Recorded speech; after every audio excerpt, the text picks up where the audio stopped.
마지막 시대의 시간표와 징조를 통합하는 매우 중요하고도 심오한 예언을 해봅니다. 최고 신학자의 눈으로 다니엘서와 요한계시록의 예언을 우리가 논의한 현실적 재앙 CBDC 트랜스 휴머니즘에 대비하여 2026년부터 2032년까지의 7년 대환란 시나리오를 재구성해 드립니다. 대환란이 시작되면 한 해가 다르게 세상은 격변할 것 같습니다. 주님은 사탄에게도 무한한 기간을 주지 않기 때문에 사탄과 그의 종들 권력자들은 이 세상을 급격하게 빠르게 변화시킬 겁니다. 이 시나리오는 성경의 예언 재앙과 현실의 징후 시스템과 어떻게 합쳐져 인류의 마지막 역사를 구성할 것인지에 대한 통찰을 제공할 것입니다. 2026년에서 2032년 7년 대환란의 시간표 신학적 재구성입니다. 우리는 이 7년 기간을 전 3년 반 평화 위장과 시스템 구축과 후 3년 반 본격적인 적그리스도 통치와 하나님의 심판으로 나누어 분석해야 합니다. 전 3년 반 통제의 기반과 평화의 거짓 약속 2026년 2029년 중반. 이 기간은 계시록의 인실 재앙이 주를 이루며 적그리스도가 평화의 지도자로 등장하여 모든 문제를 해결하는 것처럼 보일 것입니다. 1. 2026년 세계 통합과 언약 백마탄자 첫째인 계시록 재앙 백마탄자 가짜 평화의 정복자의 출현. 현실 재앙 정치 경제는 세계 정부의 가시와 세계적인 금융 및 안보 위기를 구실로 UN 혹은 G20을 넘어선 초국가적 통제기구 세계 정부가 공식화됩니다. 그러기 위해선 모든 것을 붕괴시킵니다. 인구도 감소시킬 겁니다. 그래서 그들에게는 전 세계적인 패데믹이 필요합니다. 그리고 경제 붕괴, 금융 붕괴, 통화 붕괴가 급격하게 찾아옵니다. 핵전쟁도 부추길 겁니다. 이미 이 모든 상황에 우리는 처하고 있습니다. 대혼란 중에 적그리스도가 중동 분쟁을 포함한 세계적 갈등을 해결하는 평화와 안전에 관한 7년짜리 강력한 언약을 체결합니다. 다니엘 9장 27. 이로써 그는 인류의 지도자로 부상합니다. 금융 붕괴를 수습한다는 명분 아래 중앙은행 디지털 화폐 CBDC가 선진국부터 시범 혹은 제한적으로 강제 도입되어 모든 거래가 디지털 통제하에 놓일 기반이 마련됩니다. 2027년 전쟁과 통화 붕괴 붉은 말 둘째인 계시록의 재앙은 붉은 말 탄자의 출현 땅에서 화평이 제거된 대규모 전쟁. 현실에서의 재앙과 전쟁 그리고 경제는 제3차 세계대전의 서곡입니다. 언약 체결에도 불구하고 지역적 대규모 전쟁 이스라엘, 중동, 아시아 등이 동시다발적으로 격화되며 전 세계적인 식량 및 에너지 공급망이 파괴됩니다. 기축 통화인 달러를 포함하여 기존 화폐의 가치가 하이퍼인플레이션으로 붕괴하고 사람들은 생존을 위해 CBDC 기반의 디지털 통제 시스템으로 편입되기를 강요받습니다. 2028년 기근과 불평등 검은 말 셋째인 계시록 재앙에서 검은 말 탄자의 출현 곡식 가격이 폭등하고 생필품에 대한 극심한 경제적 통제가 가해지고 밀 한 대가 하루 품삯이요. 현실 재앙에서는 사회 경제 통제와 식량 배급제가 부활하고 심각한 기근과 세계 수출 통로가 다 막힌 관계로 인해 식량과 에너지의 배급 시스템이 전면 가동되며 개인의 디지털 신분 디지털 아이디 없이는 생존 자체가 불가능해집니다. 부와 빈곤의 극단적 양극화는 통제 시스템에 엘리트와 협조 세력들은 풍요를 누리지만 대다수 인류는 생존을 위해 하루 품삯으로 밀 한 대를 사는 극심한 빈곤에 시달립니다. 2029년 상반기 대규모 사망과 핍박 청황생말 넷째인 계시록 재앙은 청황생말 탄자의 출현과 칼과 흉년과 사망과 짐승으로 땅의 4분의 1이 죽임을 당합니다. 현실에서 재앙은 새로운 전염병과 인구 감소입니다. 통제 시스템의 완성 및 트랜스 휴머니즘 도입을 정당화하는 새롭고 치명적인 전염병이 확산되며 대규모 사망자가 발생합니다.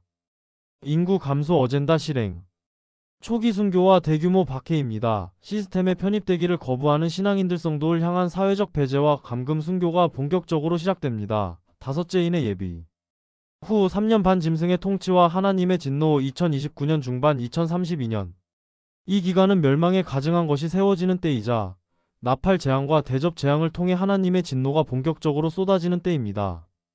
2029년 중반 2030년 상반기 적그리스도의 성전 좌정 후 3년 반 시작 계시록 재앙 여섯째인 대지진, 천체 이변 두 증인의 출현과 증거, 그리고 7 나팔 재앙의 시작. 현실 재앙과 영적 심판은 멸망에 가증한 것은 적그리스도가 스스로를 신이라고 선포하며 예루살렘 성전옥은 전 세계가 주목하는 상징적 장소에 다정합니다. 마태 24장 15, 다니엘 9장 27.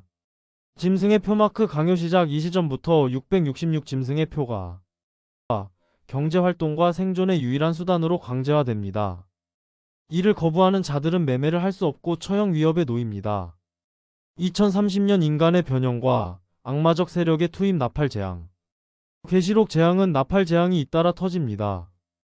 특히 다섯째 나팔은 황충과 같은 악한 영적 존재의 공격으로 인류는 멸망 직전이 되고 마치 외계인 군단 같은 것이 포털이 열려서 무적행에서 지구로 쏟아집니다. 여섯째 나팔은 유브라데의 2억 군대를 예고합니다. 현실 재앙에서의 기술과 영적 의미는 트랜스 휴머니즘의 강요가 심화됩니다. 팔란티어 창시자인 피터 틸은 강연을 다니면서 적그리스도에 대한 강의를 한다 합니다. 들어보니 사람은 반드시 트랜스 휴머니즘으로 자신의 마음과 형체를 바꾸어 인간성이 말살된 악하고 강력한 존재가 되어야 영원한 불멸의 인간이 된다며 자연스런 사람을 적그리스도화하는 강연입니다. 얼마나 가증스런 말입니까? 이들 딥스 존재들은 666 의하수인들입니다. 진실을 오류로 바꾸어 말하고 모든 것을 뒤집어 말합니다. 매우 사탄적이며 악한 말들입니다. 그러면서 팔란티어를 통하여 인류를 통제하고 감시하고 우리를 적그리스도적 존재라며 다 말살하려 하다니 기가 막힐 노릇입니다. 적그리스도 시스템은 인간의 의식을 기계와 연결하거나 변형하는 기술을 구원의 형태로 강요하며 표를 받지 않은 자들을 영적 공격으로 괴롭힙니다. 전 지구적 혼란과 공포는 극에 달합니다. 지구의 3분의 1이 고통받는 재앙 속에서도 사람들은 회개하지 않고 디지털 우상 숭배에 더욱 빠져들게 됩니다. 2031년 하나님의 최종 진노와 체제의 붕괴. 7 대접 재앙. 계시록 재앙은 7째 나팔이 불리고 7 대접 재앙이 시작됨. 가장 강력한 하나님의 심판이 시작됩니다. 현실에서의 재앙은 자연체제가 붕괴되고 자연계의 대파괴가 옵니다. 바다, 강, 태양이 극심하게 파괴되고 인간을 지탱하는 모든 자연적 시스템이 붕괴합니다.